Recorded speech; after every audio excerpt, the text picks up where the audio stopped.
Ouais. Erev Tov, bonsoir à toutes et à tous. On se retrouve avec Midreshe et Yehuda Manitou. Comme chaque mercredi soir, il est 18h02, heure de Jérusalem. Et en direct de Jérusalem, on va écouter le Rav Shmuel Ouziel qui va nous parler d'une question très, très philosophique et surtout, comment dire ça, une question, on peut pas passer au travers de cette question. Tous les philosophes, tous les penseurs juifs ont traité la question du mal. Le mal est-il une fatalité? Selon la pensée du Rav Luria, c'est tout de suite avec le Rav Ouziel, Toda Rabba Rav Ouziel et Bechavot.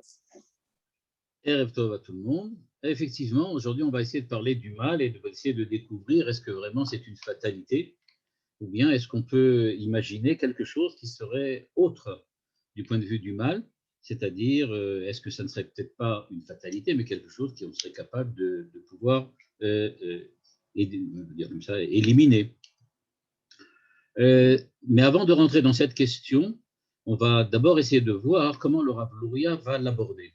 Parce qu'on sait que, notamment en philosophie, on sait que la manière dont on aborde une question, c'est souvent déjà lui apporter une réponse. Très souvent, on aborde des questions en préparant à l'avance la réponse qu'on voudrait bien entendre, la réponse qu'on voudrait bien en fait préparer. Mais allons voir que le Rav Luria va l'aborder d'une manière quelquefois un petit peu étonnante, notamment ici dans le cas du mal, et surtout parce que sa définition va quelquefois, en tout cas ici, nous surprendre. Donc, on va commencer par voir le texte à partir duquel le Rav Luria a élaboré cette question, et ensuite on va voir comment il essaye d'y apporter une réponse, et surtout la manière dont il va, on va dire, pas éviter la question, mais la mettre en exergue. Tout d'abord, la problématique que le Rav Luria souligne est la suivante. Nous avons dans le livre de Shemot, et là il ne faut pas simplement s'arrêter à la paracha de cette semaine, mais globalement, dans le livre de Shemot, nous avons en fait une espèce de vague qui intervient. Cette vague, elle commence par le moment où les enfants d'Israël sont sortis d'Égypte et qu'ils se situent dans une période qui est entre la sortie d'Égypte et le don de la Torah et la théophanie sinaïque, les faits que Dieu se soit révélé sur le mont Sinaï. Et à ce moment-là, il est écrit la chose suivante, je vais lire directement en hébreu, Vaïfrar Moshe Anshe Chayil, etc., au chapitre 18 du livre de l'Exode, Moshe Rabbeinu a choisi des hommes de grande valeur et il les a choisis pour être juges. C'est ce qu'il est écrit à la ligne 4, Veshaftu et ha'am bekol et. Ces hommes de grande valeur avaient pour fonction de juger, d'être des juges. C'est-à-dire, en fait, il avait mis en place tout un appareil judiciaire pour pouvoir, on va dire comme ça, diriger le peuple et surtout lui permettre de pouvoir vivre ensemble, dans un vivre ensemble qui n'existait pas tout à fait de la même manière tant qu'ils étaient prisonniers, on va dire comme ça, aliénés en Égypte. À la suite donc du chapitre 18, 2 chapitres plus tard, les enfants d'Israël sont sortis d'Égypte. À ce moment-là, intervient un deuxième épisode, un épisode qui est beaucoup plus connu, l'épisode de la théophanie sur le mont Sinaï. Dieu se révèle. Quand Dieu se révèle, il est écrit Anochi Hashem Elokecha, ligne 6. Dieu se révèle en disant je suis Dieu ton Dieu, etc., etc. Donc, on voit bien, ça commence par Mishpat, la justice, le jugement, et l'appareil judiciaire, et ensuite on passe à, on va dire comme ça, la Emouna, la foi, Anochi Hashem Elokecha. À la fin, un chapitre après, c'est-à-dire la semaine dernière, on a terminé de nous raconter la révélation du mont Sinaï, le fait que Dieu se soit présenté aux enfants d'Israël, et on commence la paracha de cette semaine avec les mots Ve'ele amishpatim asher tasim lifnehem. Voici les lois que tu vas présenter aux enfants d'Israël. C'est-à-dire les mêmes lois dont on parlait précédemment, puisqu'on a parlé précédemment ici à la ligne 4 du chapitre, il y a 2 chapitres ou 3 chapitres, on parlait du fait qu'il fallait juger à partir de lois. On ne peut juger que selon la loi. Donc, on parlait des lois, on est passé à la foi et on revient encore une fois à la loi. Mais ce n'est pas terminé. À la fin de la paracha de cette semaine, Mishpatim, on arrive au chapitre 24 et là, tout recommence. Vayomer Hashem el Moshe, Ale elai ha'ara ve'yesham ve'etne lecha luchot avrit. Et donc, on revient encore une fois, théophanie sinaïque. Et tu vas remonter sur le mont Sinaï et tu vas y recevoir les tables de la loi. Moshe est remonté et il y a une nuée qui a couvert, qui a enveloppé le mont Sinaï et Moshe a disparu à l'intérieur. Et on sait qu'à la suite de ça, il y a eu le problème du veau d'or. C'est-à-dire, il y a quelque chose de bizarre. On commence par des lois, on passe par la révélation du Sinaï, on revient à des lois et on continue encore une fois par une révélation du Sinaï. Quoi qu'il en soit, quelque chose ne fonctionne pas. L'ordre des 4 chapitres, ou plutôt des 6 chapitres qu'on vient de voir très très rapidement, semble être complètement, on va dire comme ça, inadéquat. Qu'est-ce que ça veut dire? D'abord on parle de loi, ensuite on parle de Sinaï, ensuite on reparle de loi, ensuite on reparle de Sinaï. Pourquoi on ne finit pas tous les sujets comme il faut? On parle du Sinaï, on parle des lois, et c'est fini. Le peuple ne va pas faire tout ça. Le Midrash déjà se rend compte qu'il y a un problème. Le Midrash lui-même se rend compte qu'il y a un problème. Et le Midrash va lire le livre de Shemot d'une façon un petit peu différente. Il nous dit, laissons pour le moment, je dis pour le moment parce qu'on va y revenir plus tard, le Midrash dit, laissons pour le moment tomber cette histoire du chapitre 18 dans lequel Moïse a nommé des juges. Il a dit, moi je regarde plutôt maintenant ce qui se passe au niveau de Anochi Hashem Elokecha. Prenons le Anochi Hashem Elokecha comme une référence. La véritable référence, c'est la révélation de Dieu. Maintenant qu'on sait que c'est ça l'essentiel du propos, il va falloir expliquer pourquoi avant la révélation on parle de loi et pourquoi ensuite on parle de la loi. C'est-à-dire que pour le Midrash, ce qui se passe au chapitre 24, pour le moment, il n'en parle pas. C'est-à-dire que le Midrash laisse pour le moment tomber et dit simplement, ce qui m'intéresse, c'est de me focaliser sur la révélation. Et le Midrash dit la chose suivante, nous sommes ici à la ligne 15. Ele amishpatim asher tasim lifnehem, veshaftu et ha'am, etc. Dit le Midrash, Adibrot ba'emtsa, les 10 commandements sont au milieu. Au milieu de quoi, dit le Midrash? Eh bien, au milieu de chapitre 18 qui parle de loi, chapitre 21 qui parle de loi, au milieu se trouvent les 10 commandements.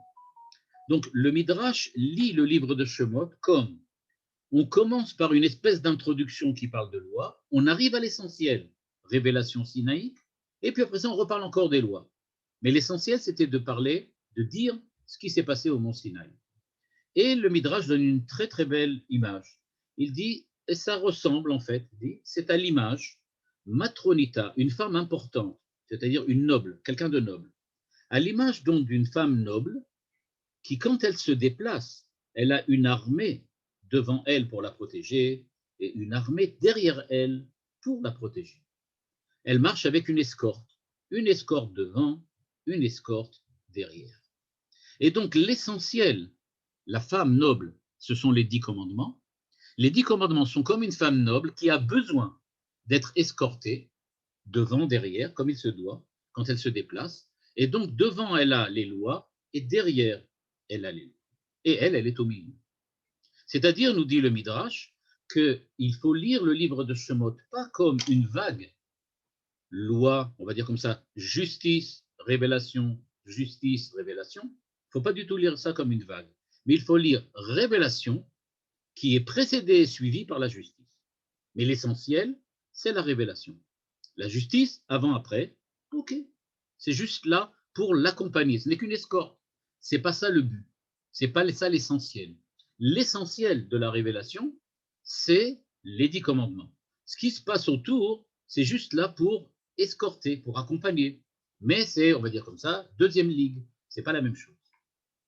C'est ce que le Rav Luria va essayer maintenant de commenter et de nous expliquer. Et à ce moment-là, il va arriver effectivement au problème du mal. Nous dit le Rav Luria, il faut tout d'abord être conscient qu'il existe un enseignement, ligne 19, du Harizal, un enseignement de la Kabbale. On sait que le Rav Luria, très très souvent, ou même pratiquement tout le temps, s'appuie dans ses commentaires sur la Kabbale du Harizal ou bien sur, des enseignements du chassidisme. Et il nous dit la chose suivante, il nous dit comme ça, ligne 19, I efshar la'alot bemadrega yoter ilyona mima she'aya kodem, im lo sheyachzor lebechinat e'eder ve'e'elem, ukilshono choser liot nekuda ktana. C'est-à-dire, nous dit le Rav Luria, l'enseignement du Harizal nous dit qu'il est absolument impossible de s'améliorer, de devenir meilleur, d'arriver à un niveau, au niveau spirituel, religieux, connaissance, de pouvoir progresser. Et regardez bien ce qu'il dit, on ne peut pas progresser si on ne passe pas avant par une période de éder, c'est-à-dire de dissimulation, de disparition, ve'elem, d'anéantissement. C'est-à-dire, nous dit le Rav Luria, il est absolument impossible de progresser sans passer par un moment, on va dire par une étape, durant laquelle on va dire comme ça, l'identité même, la réalité même de ce qui est en train d'emprunter un processus de transformation passe par une étape qui sera une étape de destruction. On ne peut pas devenir meilleur sans passer par une destruction. On ne peut pas améliorer quelque chose sans d'abord le détruire. Donc, dit le Rav Luria, à partir du Harizal, on va toujours passer par ce qu'il appelle Nekuda Ktana.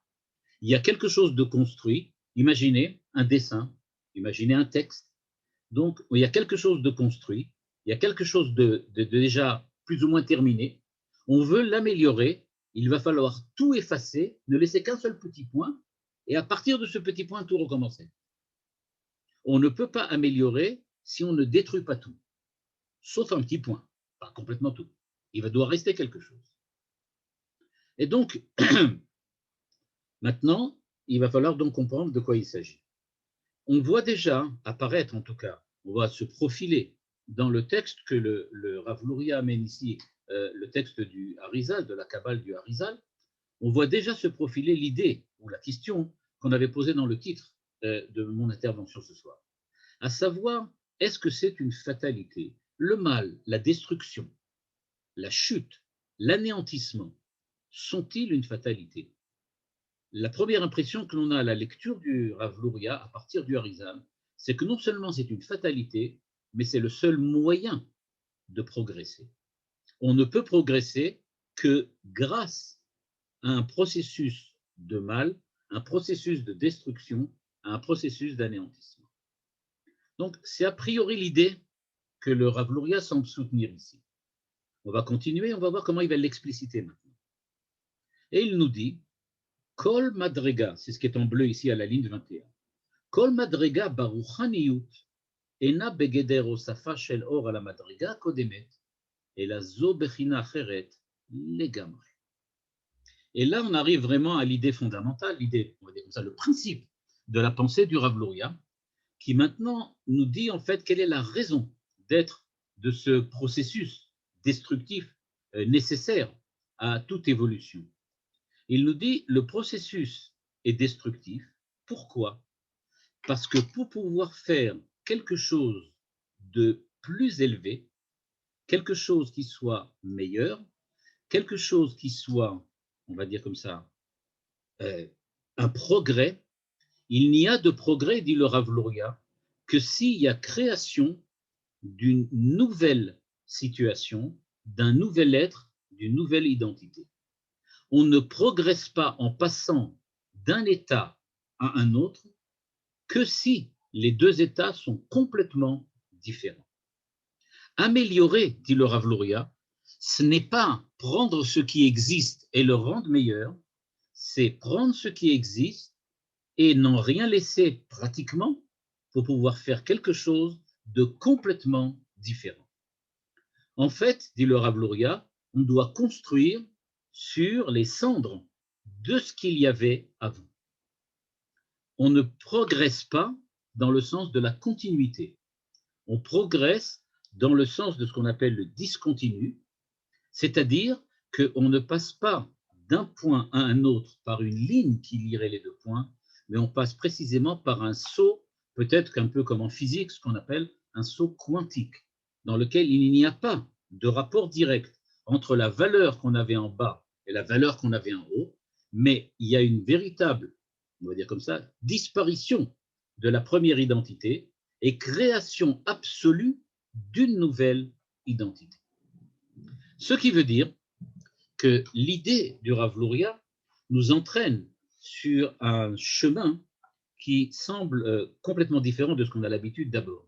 Parce que nous pensons en général, dans le moment, quand on parle d'éducation notamment, c'est l'exemple le plus simple, on comprend que si on doit éduquer quelqu'un, c'est-à-dire éduquer, on a la responsabilité de son éducation, ça ne veut pas dire que nous l'éduquons, il s'éduque lui-même, mais c'est nous qui devons l'aider, le guider pour qu'il s'éduque. Eh bien, si nous devons aider quelqu'un, nous avons vraiment l'impression qu'il est à un certain niveau et que petit à petit, on l'amène à s'améliorer, à se transformer et à devenir quelqu'un d'autre petit à petit. Nous dit le Rav Luria, il n'y a pas de petit à petit. Ça n'existe pas petit à petit. On passe d'un point à un autre directement par un saut, mais on n'augmente pas petit à petit. C'est discontinu, c'est pas continu.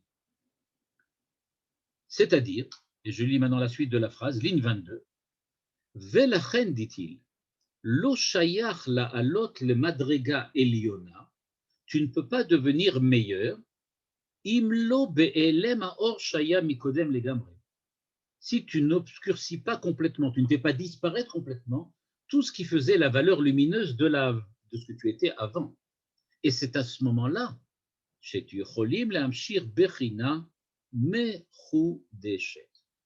voilà le mot principal. On parle ici, dit le Rav Luria, de quelque chose de nouveau. On ne parle pas de faire mieux par rapport à ce qu'il y avait avant. On parle de faire autrement. Ce que veut dire le Rav Luria, et c'est comme ça qu'il interprète le Harizal, la Kabbale. La Kabbale ne dit pas que les choses n'évoluent pas petit à petit. Oui, il y a beaucoup de choses qui évoluent petit à petit. Mais à ce moment-là, on reste toujours dans la même dimension. On reste toujours dans la même identité. On reste toujours dans le même être. Il s'agit de la même personne. Si je veux véritablement une évolution qui soit une révolution, à ce moment-là, pour révolutionner, il faut tout détruire et passer à autre chose. Et donc, nous dit le Rav Luria, à la suite de la Kabbale, on n'est pas dans un processus évolutionniste, on est dans un processus révolutionnaire. La Torah ne nous demande pas d'être toujours un petit peu mieux, mais elle nous demande tout le temps d'être à chaque fois complètement différent, à chaque fois complètement rénové. Quand on est à un certain niveau de spiritualité, ça veut dire d'un certain point de vue qu'on s'est enfermé dans une certaine manière d'être. Quand la Torah vient et essaye de nous montrer, de nous indiquer quel chemin suivre, elle essaye de nous indiquer comment être complètement différent. C'est la différence qui fait ici le secret de l'évolution. Et donc, on n'évolue pas en étant un petit peu meilleur, on va devenir autrement. On doit rechercher en soi la capacité d'être autre que soi. C'est pour ça, dit le Rav Luria, qu'il reste toujours un petit point. C'est en nous, ça se trouve en nous, mais c'est qu'un petit point. Il y a quelque chose de très très fin, quelque chose de pratiquement imperceptible, qu'on pourrait même penser inaccessible. Mais pourtant, on peut le récupérer, le retrouver, et c'est ça ce qu'on demande de faire. La Torah nous demande, retrouve en toi cet élément de renouveau qui va te permettre de te rénover, d'être complètement différent. On ne veut pas petit à petit que tu évolues. On veut qu'à chaque fois, tu fasses quelque chose de plus, que tu sois véritablement dans le cadre d'un renouveau. Et, dit le Rav Luria, Ve'ine, ma she'amru Yisrael kodem na'aseh levad, ואחר כך אמרו נעשה ונשמע, אין זה בגדר הוספה של נשמע על נעשה, אלא שגם הנעשה הוא בגדר אחר. Et il nous dit, si vous regardez bien dans l'explicitation du texte de la Torah, ce qui s'est passé au moment où les enfants d'Israël ont reçu la Torah, il y a écrit au début, avant la paracha de Yitro, quand les enfants, ou plutôt dans la paracha d'Yitro, mais avant le don de la Torah, quand Moshe propose aux enfants d'Israël la Torah, les enfants d'Israël répondent, tout ce que dira Dieu, nous le ferons. Puis après que Dieu ait donné la Torah, et qu'il y a eu encore une fois une proposition et que Moshe est venu voir les enfants d'Israël et qu'il leur a parlé, à ce moment-là, les enfants d'Israël ont répondu, Naaseh, on va le faire, on l'accepte, Venishma et on comprendra. Et à ce moment-là, nous dit le Rav Luria, regardez bien, il y a 2 fois le mot Naaseh, on va le faire. Mais le premier, on va le faire avant, et le premier, on va le faire après, ne représente absolument pas la même chose. Quand tu fais avant de recevoir, quand tu annonces que tu es prêt à faire, et quand tu annonces après de recevoir, c'est plus du tout la même chose. Il s'agit donc d'une autre dimension, bien que ça ait l'air de s'exprimer de la même manière, que c'est le même terme. Et donc, ce que dit le Rav Luria, il faut comprendre, c'est que on demande, les enfants d'Israël sont en train de rentrer maintenant dans une évolution qui est d'un ordre complètement nouveau.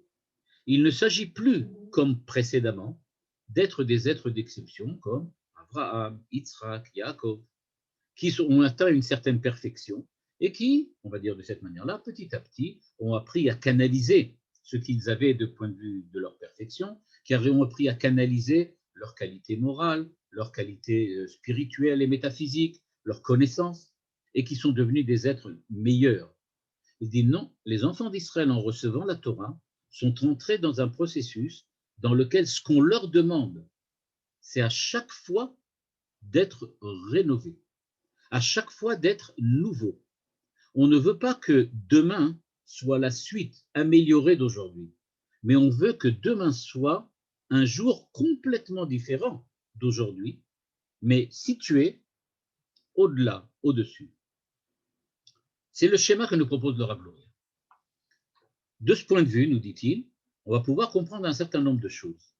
On va devoir comprendre, en fait, c'est qu'il va toujours passer, il y aura toujours une période durant laquelle on va devoir avoir une chute, c'est-à-dire on va devoir avoir un échec. Je vais expliquer.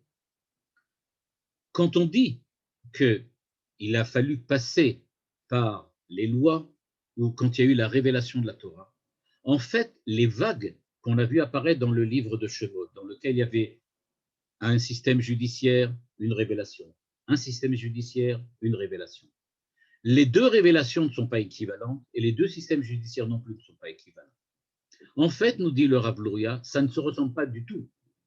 Le système, on va dire comme ça, révolutionnaire qui s'est mis en place, veut qu'il va falloir détruire d'une certaine manière la révélation qu'on a reçue au mont Sinaï, qui était d'un certain point de vue, on va la détruire d'un certain point de vue, faire une chute dans le système judiciaire pour redécouvrir les fondements de la même révélation qu'on a laissé tomber, pour la faire apparaître maintenant dans un second niveau, dans une seconde étape, dans lequel il est beaucoup plus grand. Je lis ce qu'il écrit à la ligne 29.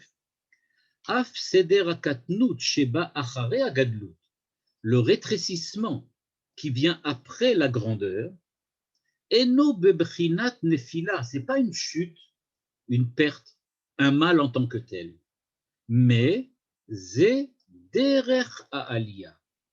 On monte quand paradoxalement on détruit. À quel moment véritablement tu te transformes, tu deviens meilleur, quand tu détruis ce que tu étais avant. Ou que Moshe Matan Torah ou It Alut Bibrinat Sinai, et de la même manière que le don de la Torah, c'est on va pas dire autrement, une élévation du point de vue du mont Sinaï, car Hayerida Shei le Tzorech Ha'aliyah, le Madrigal Yoter Eliona, Imi Sinai V'yesh Ba Chesed. C'est-à-dire, nous dit-il, il y aura toujours cet élément de destruction, cet élément de mal, cet élément de perte, de chute, d'échec, Mais toutes ces, on va dire comme ça, ces définitions négatives ne sont qu'une, on va dire comme ça, une mauvaise vision, un mauvais regard, une illusion. Il ne s'agit pas ici du tout d'une chute, nous dit le Rav Luria. Il s'agit au contraire d'une évolution positive. C'est en détruisant, entre guillemets, ce qu'on a fait avant, que l'on peut véritablement commencer à construire. Ce que veut nous dire ici le Rav Luria pour le moment, je vais juste essayer d'expliciter ça un petit peu, ce que veut dire ici le Rav Luria, c'est que le mal n'est pas une fatalité, mais ce n'est pas du mal globalement dont on parle maintenant. Ce dont on parle ici normalement, c'est plutôt la négation, le négatif, pas le mal du point de vue moral, et j'expliquerai pourquoi on peut faire une différence entre le mal et le négatif. Ce dont on parle ici, dit le Rav Luria, ce n'est pas vraiment le mal, c'est ce qu'on appelle le négatif. Quand on parle du négatif, et donc on dit voilà, il y a quelque chose de négatif qui s'est créé maintenant, il y a quelque chose de négatif qui est apparu. On va donner un exemple. N'importe qui est en train d'étudier quelque chose, il achète un nouvel ouvrage, et dans cet ouvrage, il découvre maintenant une nouvelle manière de regarder le sujet ou le thème qu'il était en train d'aborder dans ses études. Quand maintenant il est en train d'aborder dans ses études, mettons, le thème de la morale. Jusqu'à présent, on lui a parlé de la morale du point de vue de la morale divine ou de la morale qui a été donnée par Dieu.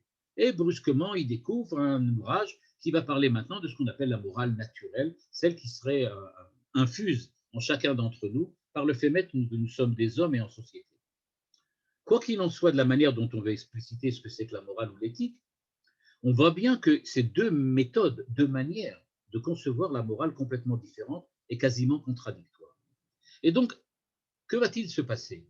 Le Rav Luria nous dit, la contradiction ici, elle n'est pas négative.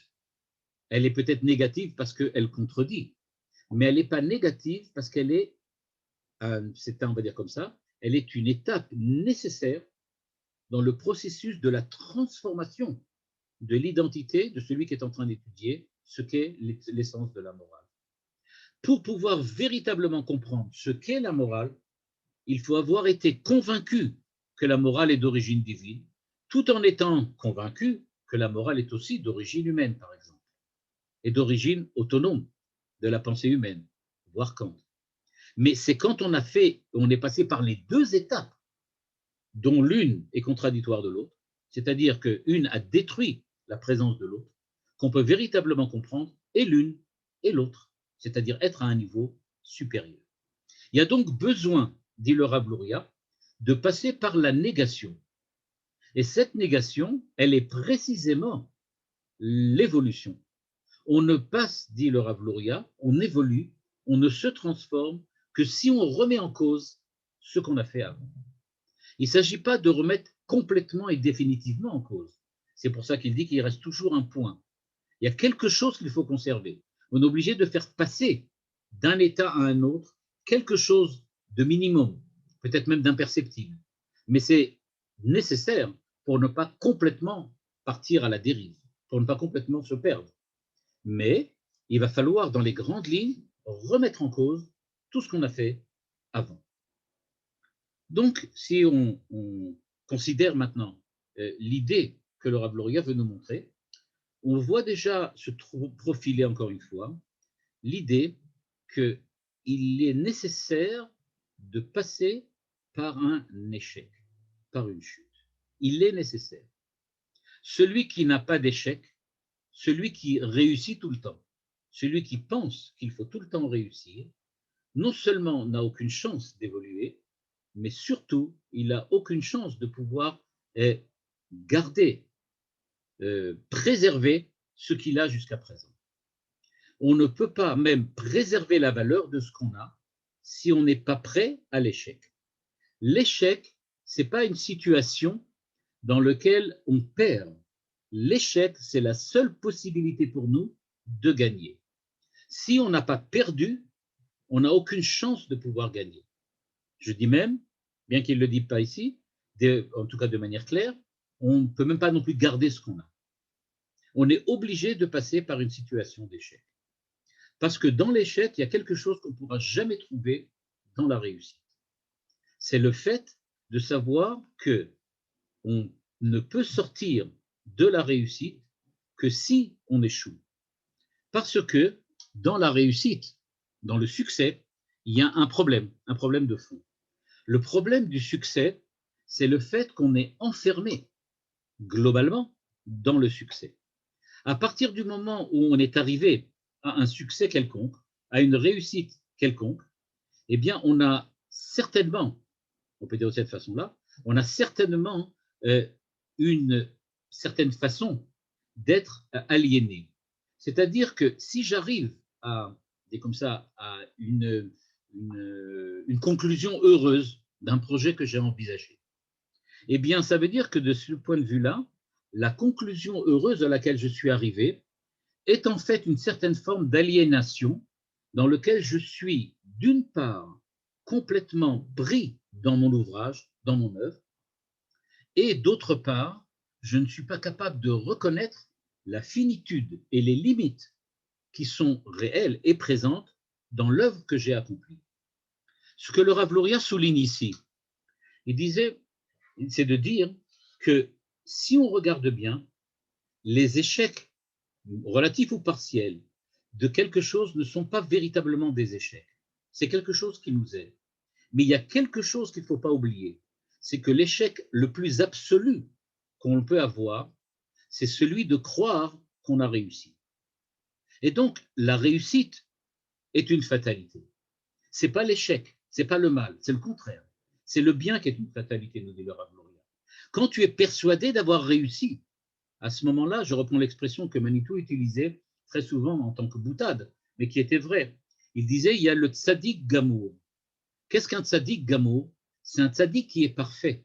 Mais disait Manitou, oui, mais le tzaddik, quand il est parfait, il est aussi gamour. Il est complètement terminé. Il est foutu. On dirait ça comme ça. Il est foutu. Parce que s'il n'a plus la possibilité de croire qu'il est fini, qu'il est limité, alors il restera comme il est. Et à ce moment-là, il ne pourra jamais être Baal Tshuva. Il ne pourra jamais dépasser ses propres limites. Il ne pourra pas jamais se recréer. Et donc, il faut absolument qu'il apprenne à se dépasser. Et donc, en fait, c'est le succès qui enferme l'homme, on va dire comme ça, dans ses limites et ne le laisse pas progresser et ne laisse pas devenir autre que lui-même. On va dire comme ça, l'idéal de l'homme pour le Rav Luria, c'est le Baal Tshuva, comme pour Manitou d'ailleurs. C'est le Baal Tshuva qui est véritablement important, parce que lui évolue, lui se transforme, lui se révolutionne.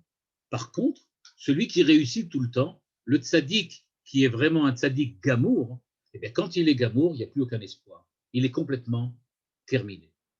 Alors c'est vrai qu'on a d'un certain point de vue, on dit, oui, mais si je détruis tout ce que je fais, si je n'arrive pas du tout à chaque chose que je fais, je suis obligé de le détruire, de l'effacer, de le changer, alors jamais j'arriverai à quoi que ce soit. Nous dit le Rav Luria, il reste quand même un petit point. Il reste un petit point. Mais qu'est-ce que c'est que ce point? Qu'est-ce que c'est que ce qui nous reste là? Eh bien, je dirais que, bien qu'il le Rav Luria l'explicite pas trop, je dirais qu'il y a une espèce d'affirmation. L'affirmation de, j'utilise un terme de Nietzsche, mais bon, vous me pardonnerez, une espèce de l'affirmation de la volonté de puissance. À savoir que j'ai la volonté d'aller de l'avant. C'est ça qui reste. J'ai la volonté d'aller de l'avant, c'est-à-dire j'ai la volonté, la force, la confiance que je suis capable d'aller de l'avant, de pouvoir dépasser, de pouvoir être à un niveau plus élevé que ce que je suis maintenant. Le tzaddik gamour, en fait, n'est-il pas celui qui est désespéré de lui-même? Celui qui pense qu'il n'y a plus rien à faire. Pourquoi? Parce qu'il se sent bien incapable de faire quoi que ce soit d'autre. À partir du moment où il s'imagine tzaddik gamour foutu, eh bien, il n'a rien à faire, parce qu'il ne voit pas d'où il peut aller. Il n'a plus perdu confiance complètement en lui. Il se sent complètement, on va dire, désespéré. Il n'y a plus aucun espoir d'être au-delà. Et donc, c'est ce petit point qui reste, c'est justement le fait que je détruis peut-être ce que j'ai fait. Je passe par l'échec, c'est vrai. Mais cet échec, cette chute, elle est quand même à l'intérieur d'un processus d'élévation parce que j'ai toujours en moi cette confiance que je peux faire mieux que ce que j'ai. Parce que je sais que tout ce qui me limite n'est qu'une limitation. mais que moi, je suis au-delà. Je rappelle l'enseignement du Rav Steinsaltz, Zichrono Livracha, qui disait que l'homme est descendu sur terre pour faire plus que ce qu'il peut faire. Parce que ce qu'il peut faire, tout le monde peut le faire. Mais nous, chacun d'entre nous, nous avons comme mission, on va dire comme ça, comme devoir d'essayer de faire plus que ce que nous pouvons faire. Parce que l'erreur est de penser qu'on a des limites. L'erreur est de penser qu'on ne peut pas se dépasser. Je n'ai pas dit qu'on ne peut pas dépasser les autres. Il y a certaines personnes que je ne peux pas dépasser, c'est clair. Ils sont plus que moi. Mais je dois avoir le devoir de me dépasser moi-même. Ça, il n'y a pas de limite. On peut toujours se dépasser. Ce qui est important ici, dit le Rav Luria, donc, c'est le petit point qui reste. Et donc, dans la déception de l'échec, je suis déçu, j'ai échoué. Il n'y a rien de plus décevant que d'échouer. Et donc voilà, j'ai échoué, je suis absolument déçu, désespéré. Il dit oui, d'accord, mais cette déception-là, c'est un mouvement second. Quel est le mouvement primaire dont on parle ici? Eh bien, en fait, c'est l'ampleur qui se mesure à la grandeur du désir primitif de passer au-delà de ce que j'étais avant. C'est ça ce qui est important. Regarde cet échec-là, pas dans la mesure objective de ce qu'il est par rapport aux autres. Ah oui, moi j'ai fait quelque chose, j'ai raté et eux ils ont réussi. Donc déception, donc pleurs, donc etc. Désespoir et je ne sais pas quoi. Et dit, ça, oui, ça c'est bien, mais ça c'est secondaire. Regarde ce qui est là. Cet échec, le fait que tu as échoué, en fait c'est une étape à l'intérieur de cette, pas à l'intérieur, mais c'est une étape de ce désir primitif de dépassement que tu avais déjà en toi. Et donc, dit le Rav Luria, c'est ça qu'il faut que tu préserves. C'est ça que tu dois mettre en exergue. C'est ça qui doit te permettre de passer au-delà. Et donc, il va te créer toi-même à nouveau. Tu vas devenir un autre parce que précisément, tu ne peux pas rester le même. Tu vas être un autre, mais parce que tu ne peux pas rester le même. Tu ne peux pas parce que ton désir profond, c'est vraiment de rester autre que toi-même. Il faut remarquer que cette idée que propose ici le Rav Luria n'est pas acceptée par tout le monde. Je dis tout de suite. Par exemple, il y a un juif et un goy qui ne sont pas d'accord. Un juif, il s'appelait Spinoza, un autre, un goy, il s'appelait Hegel. Tous les deux disaient, oh là, ce que vous dites là, c'est très dangereux. Parce que nous, on ne peut pas supporter, en tant que rationaliste, on ne peut pas supporter cette idée-là qu'il y a des échecs, qu'il y a des erreurs. Y a-t-il pas quelque chose de plus effrayant que l'erreur? Quand on se trompe, ça veut dire qu'on n'a même pas utilisé l'intellect rationaliste, donc la raison. On n'a pas utilisé la raison comme il faut. Nous avons fait des erreurs, c'est-à-dire nous nous sommes trompés. Quand un élève se trompe en classe, il est sanctionné. Tu t'es trompé, tu as 0. Tu n'as pas une bonne note. On te sanctionne parce que tu n'as pas le droit à l'erreur. On te demande de passer un examen. L'examen, c'est nécessairement réussir. Tu n'as pas le droit de te tromper. C'est ce que Spinoza disait. Spinoza disait, l'échec n'est qu'une illusion. L'échec n'est qu'une illusion. Ça n'existe pas, l'échec. L'échec, c'est rien. Ça n'existe pas. C'est du vide. Pour le Spinoza, l'échec, c'est en fait du néant. Il n'y a pas d'échec. Ça n'existe pas. Ça n'a pas d'être. Ce qui existe vraiment, c'est que la réussite. La réussite, c'est de l'être. L'échec, c'est du néant. Hegel disait non, non, non, non, non. Il y a une évolution. On doit passer par l'échec pour arriver à un état précédent, pour arriver à l'état suivant. Ça aussi, le Rav Luria l'accepte pas. Non, non, non. L'échec, on ne passe pas l'échec pour arriver à autre chose. On est tout le temps en état d'échec. L'expérience existentielle, dit le Rav Luria, c'est l'échec. Nous vivons l'échec. Parce que c'est comme ça qu'on vit. On ne vit pas de réussite, on vit d'échec. C'est ça qui nous fait vivre vraiment. L'existence elle-même, elle n'est pas le fait qu'on soit arrivé à être gamour un jour ou l'autre. On arrive toujours à être gamour à un certain moment. Mais c'est justement parce que c'est qu'un certain moment que ce gamour ne représente absolument rien. Ce qui représente vraiment, c'est le petit point qui reste et qui nous amène tout le temps à nous dépasser. On est des Baal Tshuva, dit le Rav Luria. C'est-à-dire qu'on va donc évoluer en permanence, tout le temps agir, tout le temps faire, et grâce à cela, on va évoluer. Si on demande à un Baal Tshuva, et c'est aussi un enseignement de Manitou, si on demande à un Baal Tshuva où tu es, à quel lieu tu te situes, la réponse du Baal Tshuva dit je ne sais pas, je n'ai pas le temps de vous dire où je suis, parce que précisément, je suis en train d'avancer tout le temps. Donc, je ne peux pas vous dire où je suis. Et c'est pour ça qu'il disait que dans l'enseignement de la Gemara, qui dit que là où se tient le Baal Tshuva, le tzaddik Gamour ne peut pas se tenir, il disait toujours, le tzaddik qui est Gamour, celui qui est complètement fini, se tient à un endroit fixe, alors que le Baal Tshuva se déplace en permanence. C'est pour cela que là où se tient le Baal Tshuva, c'est-à-dire celui qui est dans l'échec perpétuel du mouvement perpétuel, eh bien, l'échec perpétuel du mouvement perpétuel, ce n'est pas une place où on peut se tenir. Le tzaddik Gamour, lui, il a besoin de repos, il a besoin d'un endroit, il a besoin d'une place, il a besoin d'une reconnaissance. Et dit, cette reconnaissance, le Baal Tshuva ne l'a pas, parce qu'il change tout le temps. Alors on lui repropose aussi. Inversement, il y a encore une fois un juif et un goy, qui eux aussi ne sont pas d'accord avec le Rav Loa, mais pour d'autres raisons. Un s'appelait Marx, là il était juif, paraît-il, et il y a un autre qui était chrétien, qui s'appelait Teilhard de Chardin. Et eux aussi, mais à leur manière, ont une autre manière de voir. Pour l'un, il s'agit d'une évolution biologique, Teilhard de Chardin, ou pour l'autre, c'est une évolution dialectique de l'histoire. Okay. Dans les deux cas, on n'est pas capable, en fait, d'accepter l'échec pour ce qu'il est.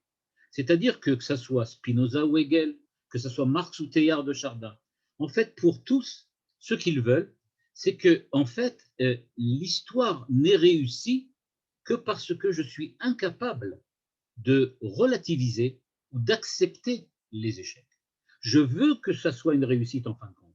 Alors pour Teilhard de Chardin, on doit atteindre le point oméga de l'évolution biologique de la réalité humaine et de la réalité globale. Pour Marx, il s'agit d'une espèce de dialectique, dialectique économique, dans lequel il y a lutte des classes, fait qu'on se déplace, etc. Quoi qu'il en soit, et tout le temps du dit, dans les deux cas, ce qu'on veut faire, c'est effacer l'échec, effacer la chute. On veut garder l'existence, l'être même de l'existence, en effaçant les échecs. Ce que nous dit le Rav Luria, c'est que quand on efface les échecs de l'existence, eh ben, peut-être qu'il ne reste rien. Il ne reste plus rien. Parce qu'en fait, l'existence n'est qu'une suite d'échecs. Et pourquoi pas? Ce n'est pas l'harmonie, on va dire comme ça, que veut créer Spinoza, Hegel, Marx, Teilhard de Chardin. L'espèce d'harmonie, comment on peut dire comme ça, de repos, l'harmonie apaisante, on va dire ça comme ça. Une harmonie apaisante. Il y a un système, on est dans un système qui évolue, on va et on se transforme. Et tout ça, en fait, ok, ça enlève les angoisses, c'est très bien, ça remplace le Valium, c'est comme dormir. Mais quoi qu'il en soit, les échecs sont là. En fait, c'est l'échec qui a le dernier mot à chaque fois. C'est lui qui a le dernier mot. Et donc, où se situe donc le petit point dont on parle ici? Eh bien, ce que nous dit le Rav Luria à partir du Harizal, c'est que ce petit point qu'on recherche à chaque fois, c'est cet au-delà de l'échec, cet au-delà de la pensée de l'échec. C'est l'au-delà de la pensée de la réussite, et c'est l'au-delà de la réussite. Ce qui donne véritablement un sens à l'existence de l'homme, dit le Rav Luria, c'est le fait qu'il a ce petit point de désir de dépassement qui est là et qui est présent dans chaque échec. Chaque échec, en fait, n'est qu'une étape. C'est la conscience, on va dire comme ça, claire, lucide de l'échec qui, au lieu de fonder un désespoir, va fonder un dialogue, un appel. C'est-à-dire qu'on va essayer de découvrir un espèce de réalité métaphysique, on va dire comme ça, qui dépasse le fait même qu'on est en train de se transformer. Il s'agit donc en fait d'assumer les échecs, parce que les échecs sont la seule possibilité, on va dire de cette manière-là, la seule possibilité pour nous de véritablement pouvoir agir. Donc, l'échec, tel que le présente le Rav Luria, va nous permettre maintenant de découvrir la suite de l'histoire des enfants d'Israël sous un autre angle. Par exemple, nous dit le Rav Luria, à la ligne 3 ici du texte que je présente, il est en train de parler sur le thème du Chet HaEgel, de la faute du veau d'or. Alors, qu'est-ce qui s'est passé au niveau du veau d'or? Nous dit le Rav Luria, les 3 mois que Moïse avait annoncé au Pharaon, eh bien, où est-ce que c'était?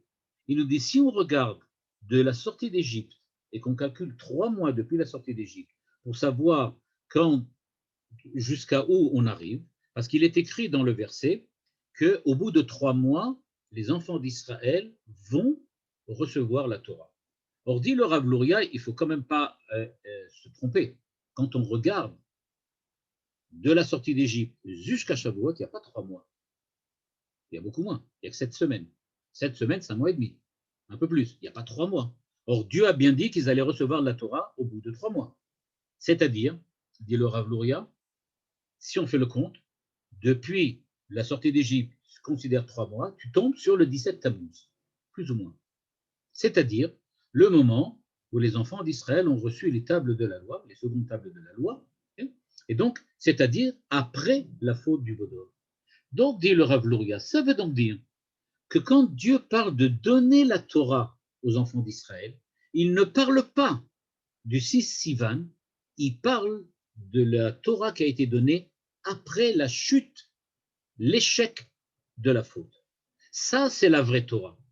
C'est-à-dire la Torah qu'on a reçue avant, elle a besoin de passer par l'échec du veau d'or pour pouvoir ensuite devenir la véritable Torah qu'on va recevoir. C'est ce qu'il nous dit ici à la ligne 5.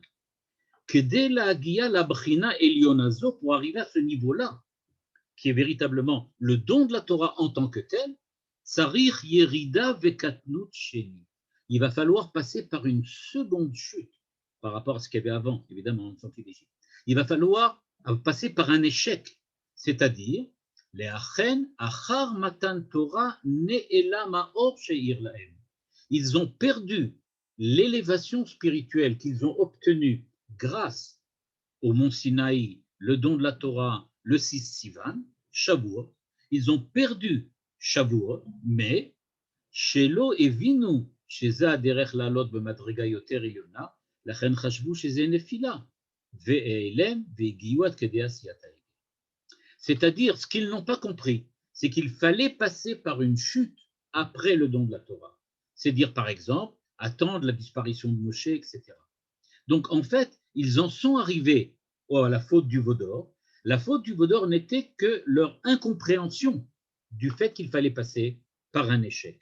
Et donc, nous dit le Rav Luria, on voit que quand on parle de donner la Torah, il faut toujours passer par une certaine période de rejet, une certaine période de refus, d'échec, pour pouvoir véritablement recevoir la Torah.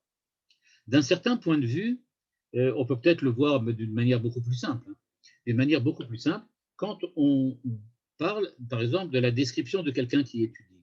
Comme j'ai donné tout à l'heure l'exemple. Quelqu'un qui étudie, c'est vrai que chaque chose qu'il étudie, si vraiment c'est quelque chose de nouveau, ça doit remettre en question ce qu'il a étudié avant. Le Rav Tzvi Yehuda Kook disait que dans un de ses cours, c'est le Rav, justement je l'ai déjà raconté, c'est le Rav Aviner qui nous avait raconté ça une fois dans un de ses cours. Il nous avait dit qu'il avait assisté à un cours du Rav Tzvi Yehuda, et le Rav Tzvi Yehuda lui avait dit aux gens qui étaient là, donc à ses élèves, vous savez que pour véritablement étudier, à chaque fois que vous étudiez quelque chose, vous devez vous poser la question, mais si vraiment c'était le contraire qui était vrai. C'est-à-dire, maintenant je suis en train de vous dire que l'important c'est l'échec. Le Rav Tzvi Yehuda vous aurait dit, ok, vous venez d'apprendre quelque chose. Maintenant, essayez de penser que peut-être le Shmuel Uziel, il a tort. Peut-être qu'en fait, c'est le contraire qui est vrai. L'échec est l'échec absolu et que la seule réussite, c'est la réussite. Il dit, c'est seulement si vous arrivez à comprendre pourquoi la réussite n'est pas la réussite que vous allez comprendre pourquoi l'échec est une réussite. Mais il faut penser le contraire. Et à ce moment-là, le Rav Aviner nous avait raconté qu'il avait dit au Rav Tzvi Yehuda à l'époque, il lui a dit, mais quand tu nous enseignes ça, donc je dois aussi faire ce que tu nous as dit, et donc peut-être que tu as tort. C'est-à-dire que toi, tu nous enseignes qu'il faut penser le contraire, mais donc tu as tort. Donc maintenant, je dis, il ne faut pas penser le contraire. Au contraire, il faut essayer de penser ce qui est que tu as raison. Et le Rav Tzvi Yehuda lui a répondu, sauf tu commences à comprendre. C'est-à-dire, c'est ça l'étude.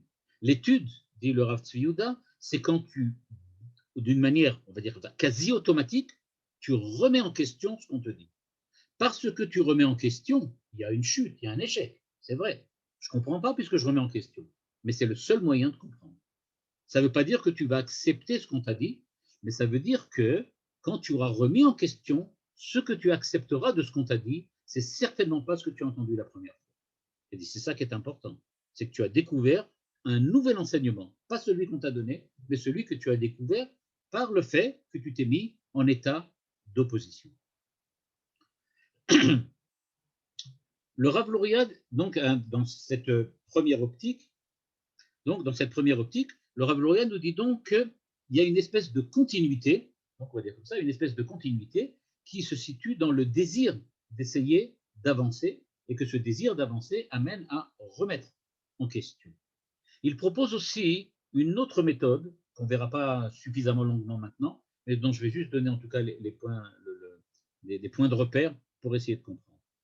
Il dit à la ligne 11, Kolemat, chaque fois, chez Olé le Madriga Yoter Eliona, Zarich leitaer min hasigin hadakim yoter, ולכן בהכרח שיהיה אצלו העלם והסתר כדי שיתגלו השיגים, שהרי כל עוד לומד נגד האור הגדול לא יתגלו השיגים, לכן בהכרח שירד למטה יותר כדי שיתגלו השיגים, ויתתאר מהם ושוב יוכל לעלות במדרגה עליונה.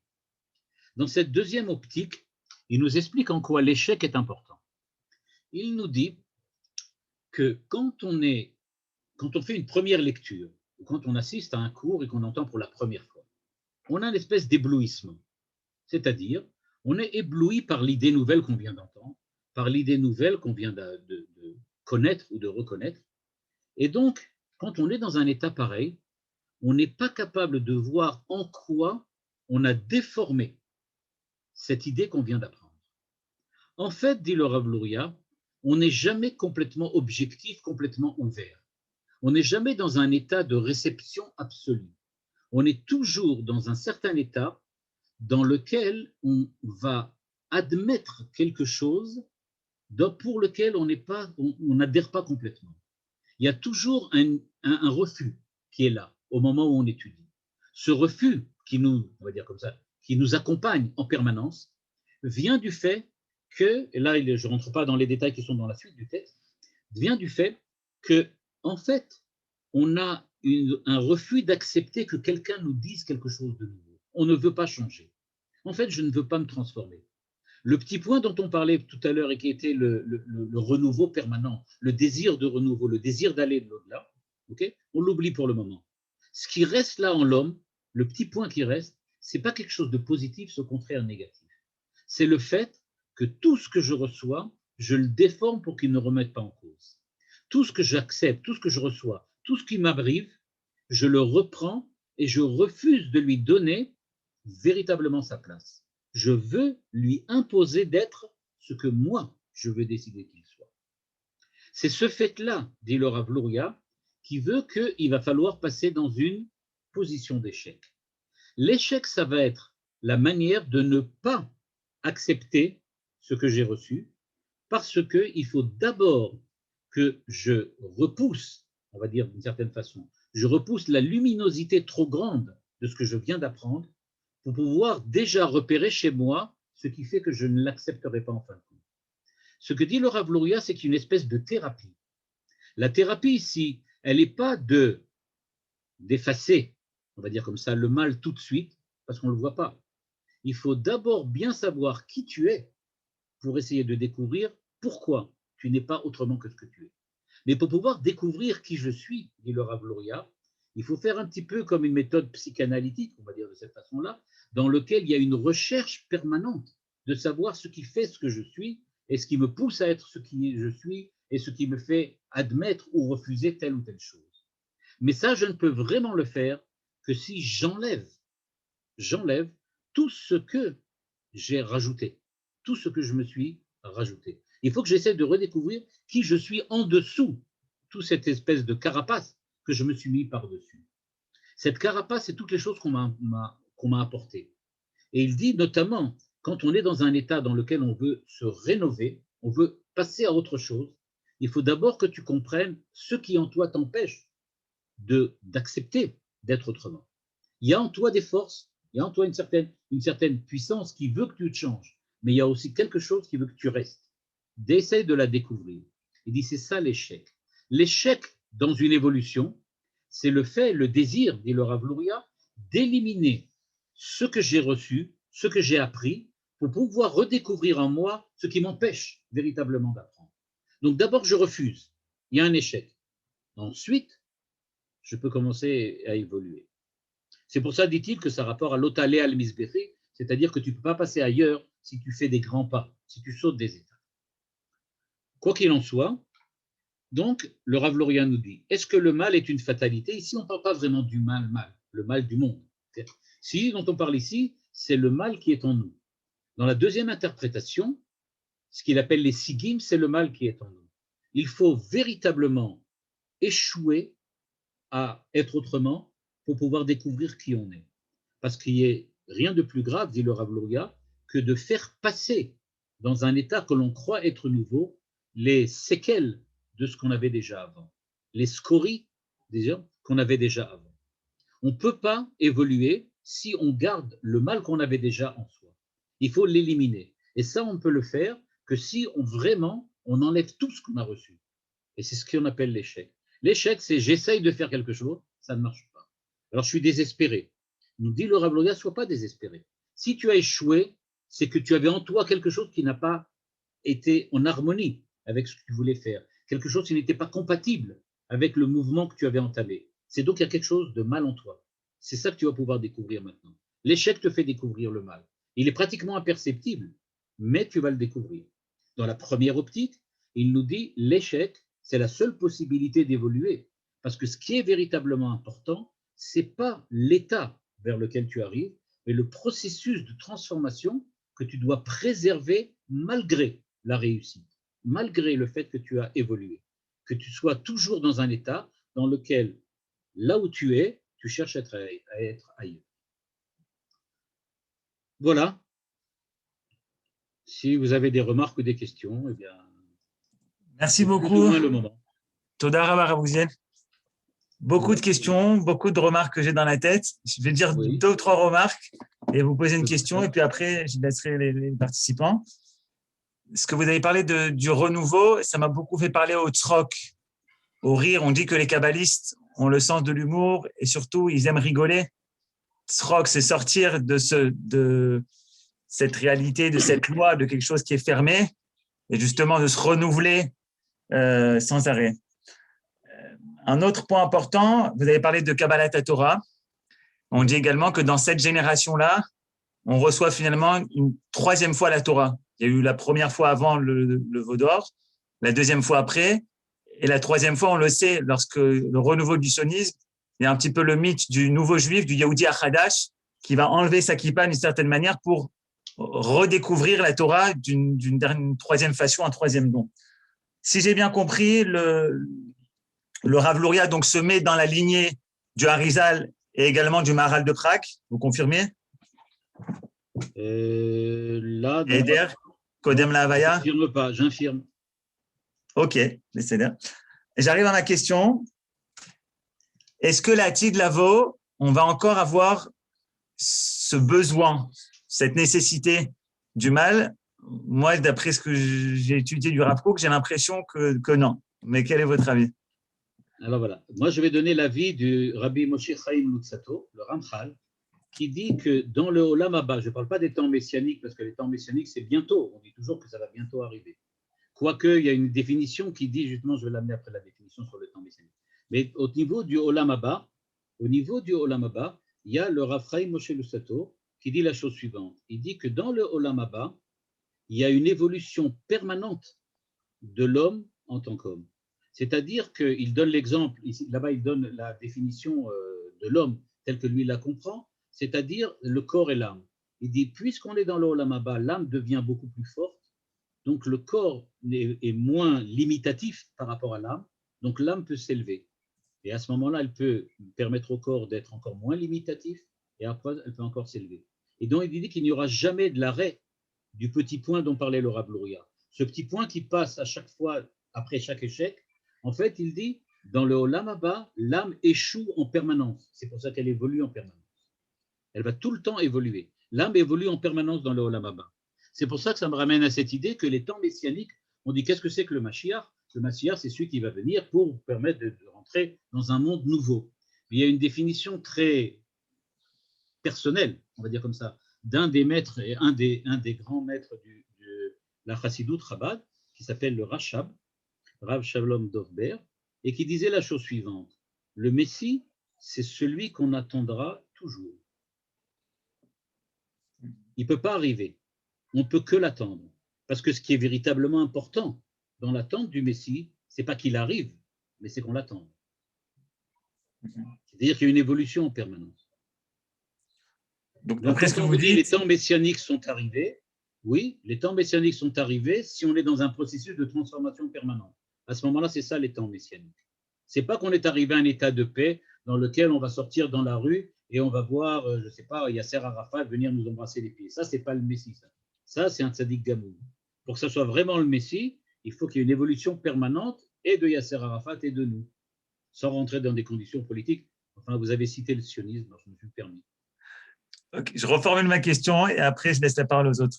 Ouais. Est-ce que dans l'Olam Haba, on est certain qu'il y aura une évolution, mais est-ce que justement ce sera une évolution continuelle, sans échec, ou ce sera, comme vous avez dit ici, des révolutions sans arrêt qui seront obligatoirement obligées de passer par une étape d'échec? Il n'y aura pas d'évolution, c'est ce que dit le Rav Luria, il n'y a pas d'évolution s'il n'y a pas d'échec. À chaque fois, l'état 2 par rapport à l'état 1 définit l'état 1 comme un échec. Même au Olam Haba. OK. Même dans le Olam Haba. Et donc, là, quand elle passera d'un état à un autre, elle définira toujours l'état d'avant comme un état d'échec. Moi, je voudrais poser une petite question, Rav Uziel. Bevakasha. Et ce petit point dont vous parlez, ce n'est pas un peu la Neshama Eloki, l'étincelle divine qui reste et qui nous booste à chaque fois de repartir, d'évoluer? Oui, oui, on peut dire ça. On peut dire ça comme ça, oui. Disons que d'un point de vue kabbalistique, technique, je dirais que ce n'est pas exactement la Neshama Elokit, c'est peut-être pas exactement ça, mais ça, c'est en relation avec ça, oui, certainement. J'ai une question aussi. Est-ce que j'ai une question? Oui, Daniel. Est-ce que le fait de dire que on va dire une évolution est le signe d'un échec de l'état antérieur, ce n'est pas dire déjà que cette évolution est un échec? Globalement. A priori. C'est a priori un échec puisqu'il sera lui-même oui. dépassé. La réponse, je ne sais pas si c'est la question telle que je la comprends, mais il me semble que c'est ma question. La manière dont nous voyons l'échec, elle est négative parce qu'on la regarde par rapport à la réussite. C'est-à-dire par rapport à un état donné, particulier, dans lequel on est. Quand on dit j'étais à un état A oui, et à cause de l'échec, je suis tombé à un état B, donc je vois l'échec de manière négative en disant j'ai perdu A pour déboucher sur B. Je suis d'accord avec vous. Pardon, oui. Je suis d'accord avec vous. Dans ce cas, est-ce qu'on ne devrait pas quand même essayer de créer un nouveau mot? Parce que échec, dans notre esprit, ce n'est pas tellement positif et ça risque de décourager les gens. Oui. Alors, la réponse, elle est la suivante. Est-ce que bon, je vais faire en physique, je vais donner un exemple de physique. Est-ce que, par exemple, un satellite qui tourne autour de la Terre se déplace ou tombe? D'un point de vue purement physique, pour ceux qui connaissent la physique, ils savent qu'il est dans un état de chute. Un satellite qui tourne autour de la Terre est en chute permanente. Mais c'est ça qui lui permet de tourner et d'avancer, parce qu'il est en chute permanente. Je dirais la même chose ici. Si on ne veut pas admettre que le monde est un monde statique, c'est-à-dire un monde à la Spinoza peut-être, dans lequel rien ne doit bouger, rien ne doit changer, c'est pour ça qu'il est panthéiste, c'est-à-dire qu'il admet que le monde ne peut pas se transformer. Eh bien, si on admet que le monde n'est pas le monde panthéiste dans lequel tout est absolument statique et immobile, à ce moment-là, il y a des mouvements, et à ce moment-là, on appelle ça une chute permanente. Alors, simplement, la négativité de la chute, c'est parce qu'on regarde deux états. Mais pensez à un mouvement en cercle dans lequel on chute en permanence, c'est grâce à ça qu'on bouge. Oui, mais on pourrait dire d'une façon positive, ah, vous êtes en dépression, mais quelle chance vous avez. Ah, là, vous allez parler d'autre chose. Vous allez parler mais maintenant je veux peut-être dire d'une maladie ou d'une pathologie. Vous allez parler dans d'autre le chose. sens général, Mais oui. c'est vrai que il en demeure pas moins qu'il y a bon nombre, on ne peut pas le nier ça, il y a bon nombre de personnes déprimées qui font des comiques exceptionnels, des peintres exceptionnels, des auteurs littéraires exceptionnels. C'est-à-dire que ce n'est pas nécessaire que la dépression soit seulement quelque chose qui les pousse d'un point de vue négatif à ne rien faire. Il y a quelquefois des dépressions très comiques. À partir de ce que vous dites, Rav, c'est qu'on a l'impression qu'il y a quelque part une apologie de la mort comme telle. La mort, c'est une finalité. Pardon, je m'excuse. La mort, c'est une fin. Ça ne peut pas être un échec. Un échec, c'est une évolution pour le Rav Luria. La mort, c'est la fin, donc il n'y a pas d'échec. Même si on passe dans un autre monde après? À ce moment-là, on ne parle pas de la mort. À ce moment-là, on parle d'une chute. Et à ce moment-là, oui. Mais si on présente la mort comme vous en parlez, effectivement, si on se dit que la mort, c'est la fin, c'est la finalité de la vie, c'est le bout, c'est le butoir, bon, ben, si c'est le butoir, donc il n'y a rien après, donc ça, ce n'est pas un échec. Mais c'est Betahaïm quand même. Soit dit entre nous, ce n'est pas la mort qui est un échec, c'est la vie. Parce que si au but de la vie, il y a la mort, et que la mort est un butoir, c'est la vie qui est un échec. La mort est une réussite, de ce point de vue-là. C'est ça. Elle a réussi à faire échouer la vie. Est-ce que vous n'avez pas l'impression que le Rav Luria lui-même est l'incarnation de ce que vous venez brillamment nous expliquer? Ça veut dire qu'il semble avoir fait table rase de tout ce qu'il y avait avant, sans n'en sortir que certaines choses, pour pouvoir faire des chidushim comme il le fait. Je pense que c'est ça les chidushim. Il est tout à fait conscient qu'il n'y a pas d'autres possibilités. J'aurais pu amener d'autres textes, par exemple les textes du Rav Kook, qui lui aussi va dans cette direction. Et qui dit dans de nombreux textes, il parle du fait qu'il faut rechercher la force du renouveau dans la matérialité la plus profonde, et j'allais dire peut-être la plus dégoûtante qu'il y a dans l'homme.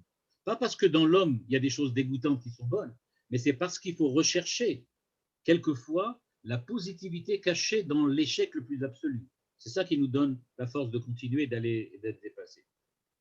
C'est-à-dire qu'il ne faut pas chercher le mal, mais l'échec. Encore une fois, j'ai bien dit que l'échec et le mal, ce n'est pas pareil.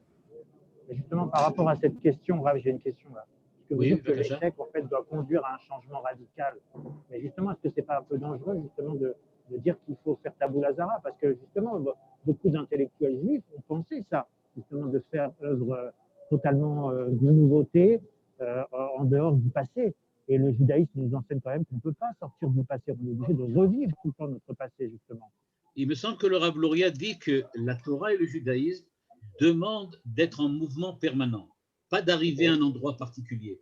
Donc, tabula rasa, ça ne veut pas dire j'enlève tout ce qui était avant, mais c'est-à-dire que je construis en permanence, j'ai donc besoin de place. À partir du passé. Avec le petit point qui reste, qui est la volonté de créer. Oui. C'est la seule chose qui reste. C'est-à-dire que je ne fais pas tabula rasa pour rien avoir, mais c'est parce que j'ai besoin de place pour travailler. Daniel? Oui, je voulais poser une question. Est-ce que je peux poser une question? Vous avez parlé du Rav Kook maintenant. On a vu un texte du Rav où je disais justement, dans la kfira, même la kfira, c'est une nécessité. Oui, tout à fait, tout à fait. Et non, je voulais, par exemple, le mot d'échec, peut-être c'est ça qui nous chiffonne un peu.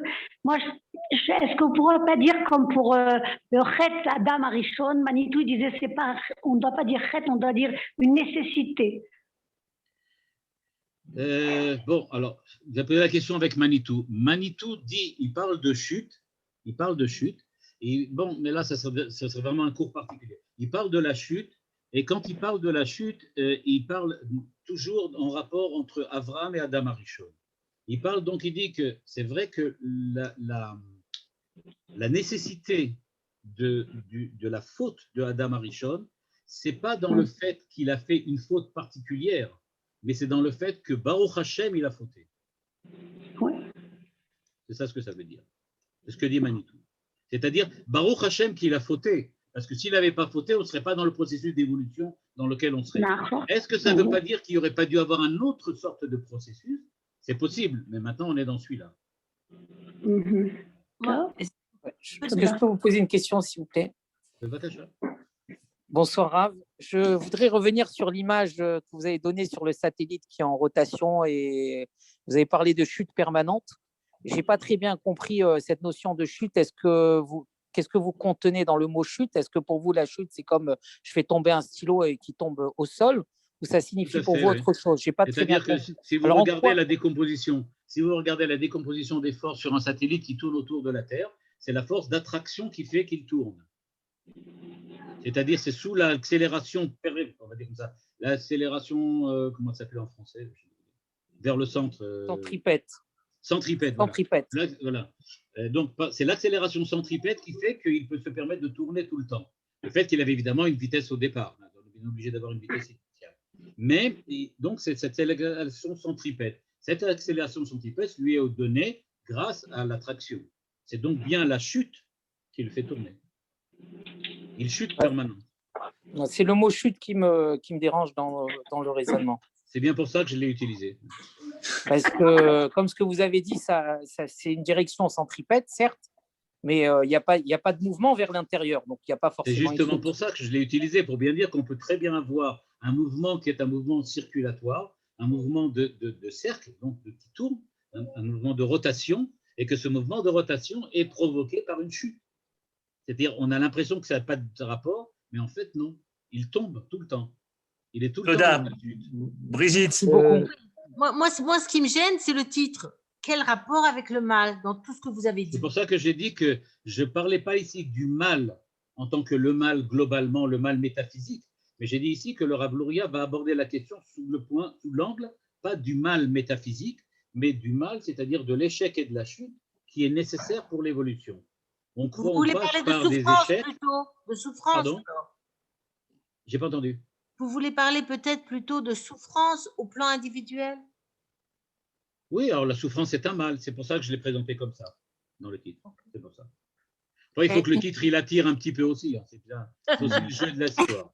C'est de la publicité. Voilà. Il faut faire un petit peu de publicité. Voilà. Donc, l'homme est en perpétuel devenir.